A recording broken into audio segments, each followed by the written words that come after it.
আউযুবিল্লাহি মিনাশ শাইতানির রাজিম। বিসমিল্লাহির রাহমানির রাহিম। সূরা আন-নাবা, আয়াত 40। আমি তোমাদেরকে আসন্ন শাস্তির সম্পর্কে সতর্ক করলাম।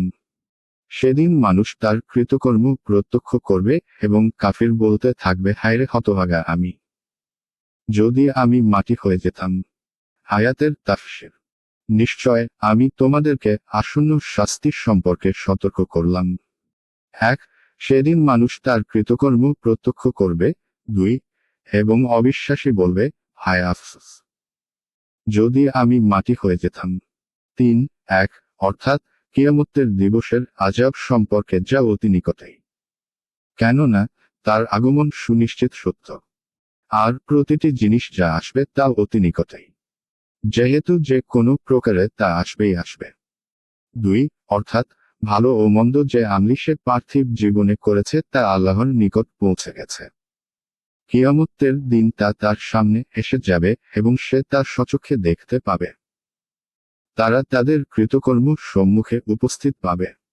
সূরা কাফ 18-49 আয়াত। সেদিন মানুষকে অবহিত করা হবে যে সে কি অগ্রে পাঠিয়েছে ও কি পশ্চাতে রেখে গেছে। সূরা কিয়ামাহ 75-13 আয়াত। 3. অর্থাৎ যখন সে নিজের ভয়ঙ্কর আযাব দেখে নেবে, তখন সে এই আকাঙ্ক্ষা করবে। কোন আলেম বলেন, আল্লাহ তাআলা পশুদের মাঝেও ন্যায়পরায়ণতা ও সুবিচারের সাথে ফায়সালা করবেন। এমনকি যদি কোনো শিংবিশিষ্ট পশু কোনো শিংবিহীন পশুর প্রতি অত্যাচার করে থাকে তাহলে তারও বদলা দেওয়া হবে। তারপর আল্লাহ পশুদেরকে বলবেন, তোমরা মাটিতে পরিণত হও। তখন তারা মাটি হয়ে যাবে।